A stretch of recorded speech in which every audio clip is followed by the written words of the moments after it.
What's going on, guys? It's Moink Fantastic here and welcome back to another video. In today's video we're going to be looking at a different style of tactic where we're going with the 4-3-3 this time, the second variation.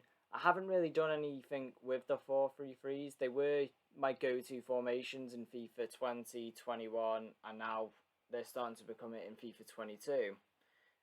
But I took a mini break of about 5 days, so I just missed one upload because I'm trying to upload every 4 and then 3, so every Thursday and Sunday.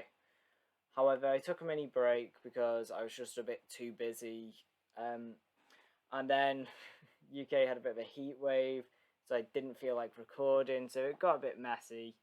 However, I'm back and getting straight into the tactics. The defensive style is balanced purely for situational choice. I just love being in control of my team at any given time, whether it's on the defense, the attack, or just standing around at kickoff waiting for the ball to get into play. The width 45, this is because the width and narrowness of the 4-3-3 is already perfect. You don't want to make it too wide or too narrow on the defense, but you would prefer it on the narrowest scale because it's harder to break down the more narrow it is. So we'll run with 45 just to make it slightly narrower. The depth is 60 because you want a high line. This tactic works specifically with a high line. And going on to the build-up playing chance creation, you're probably wondering, have I made a mistake? Is it really meant to be long ball? The answer is yes. After looking over and making these tactics since the patch happened, long ball's been really effective in my personal opinion, and I wouldn't say I rate it higher than balanced. However, with 4-3-3 and the 4-2-2 and mainly formations with wingers, they're just so effective. Like, I'm not sure what it is. I haven't specifically looked into the pitch notes for it. However, when trying tactics, the long ball's it's been really effective. So I'd give it a try. However, if you don't want to, or you just can't play long ball, balance is always good. It's always worked and always will work. It does work with this formation and tactics. However, long ball is a bit more effective for these specific tactics. Direct passing, no need to question it. It's in every video. Go to any of my other videos and get the explanation there. I've said it until my throat's gone dry. Width 50 on the attack. With this formation specifically, due to looking at, you've got two wide players on each side in the left back and the left wing, the right back and the right wing, and then you've got the narrow part in the middle of the two centre mids, CDM and striker. You want to leave it on 50 because it's already got the width perfect with players. And my controller's just smacked my keyboard. Sorry.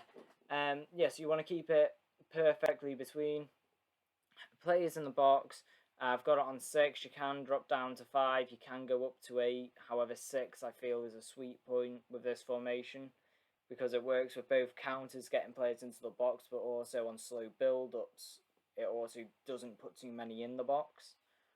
Corners and free kicks. Corners I've went with 1 because I prefer having only quality in there, and for some reason it hasn't been working with 2. It might be from my player selection. I'm not sure. I haven't got as many taller players, but I've added new tall players like Max Gomez recently.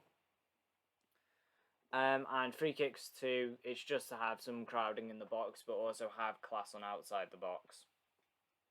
Getting into the instructions, both wingers are going to have comeback on defense and getting behind. The striker is going to have just getting behind. And with the left and right mid, your more attacking centre mid is going to have get forward and get into the box. I have it on Mason Mount. You don't have to if you've got a more attacking one. And your more, I want to say defensive, but it's not more defensive, it's just your least attacking one out of the two is on completely balanced. Both of them have cover wing, not cover centre. Your CDM, stay back while attacking and cover centre. As always, this is to protect the defence. Your left back and right back both have overlap, balanced on the attack and balanced on interceptions. They both just have overlap. Your centre backs leave as normal, and your goalkeeper have comes for crosses and sweeper keeper. This one I've made my own pitch notes for it, and I'm going to say them at the end because I've noticed people prefer to be able to look at all the tactics, and if they want to, they can listen to all the instructions afterwards. If they don't, they can just take the tactics and leave. It isn't as good to just leave after it, but I can't force you to stay and watch the videos. For the attacking pitch notes, the wingers are open 80% of the time, either for a 1-2 or a ball over the top and behind to chase after. And the striker moves well between channels. However, that is a trait Kane has, so that might pay to it. However, if you have players like Haaland and Vlahovic, it does work as well. I just have them on my bench. Your attacking centre mid, the more attacking one out of the two, he plays as a high-lying playmaker, almost as like a shadow striker in a way, but not that attacking. Going on to the midfield areas, the attacking centre mid again, he does do work in the midfield, just it's minimal work.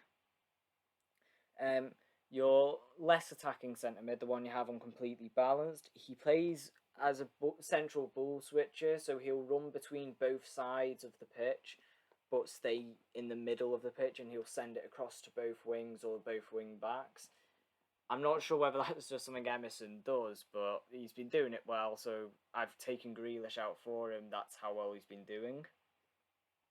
Grealish does come on, by the way. I'm not stupid. I know he costs a fortune. I know how good he is. However, Emerson's, for some reason, better at ball playing. You see the as always, controls the middle of the pitch and protects the centre-backs from any oncoming threats, so it doesn't draw your centre-backs out. Your left and right backs on both on the midfield and defence pitch notes, they run forward really well. They make good runs to the wingers and to support the midfield. However, they do get caught out of position quite a lot, so you do need more pacier centre-backs.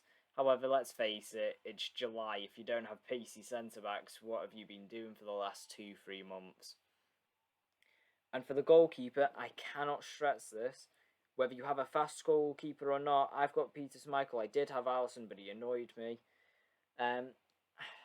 Whether you've got a fast one or not, you have to have sweeper keeper. It is not optional.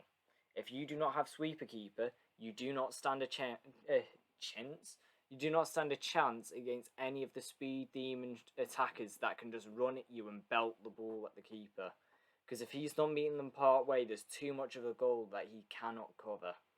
So, yeah, to give the keeper a chance, he has to have sweeper keeper. Comes for crosses. The majority of the time, the keeper will win them if he comes out for it. There's only a few times where I've ever noticed the goalkeeper's punching it away or missing the ball completely. So, comes for crosses, I like to keep it on. It's not mandatory, that one, but sweeper keeper is a must. Well, that's everything. I'm sorry I took a longer break than expected. I was only planning on spending a week, and I only actually spent 5 or 4 days properly not focusing on anything to do with FIFA.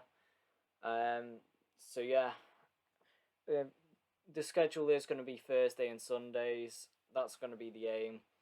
However, I can't guarantee it will always be Thursday and Sunday. But if you enjoyed the video, please leave a like, consider subscribing, it's free, I'm not going to force you, it's completely optional, and I hope to see you all next time with any of your tactical needs. So, see ya!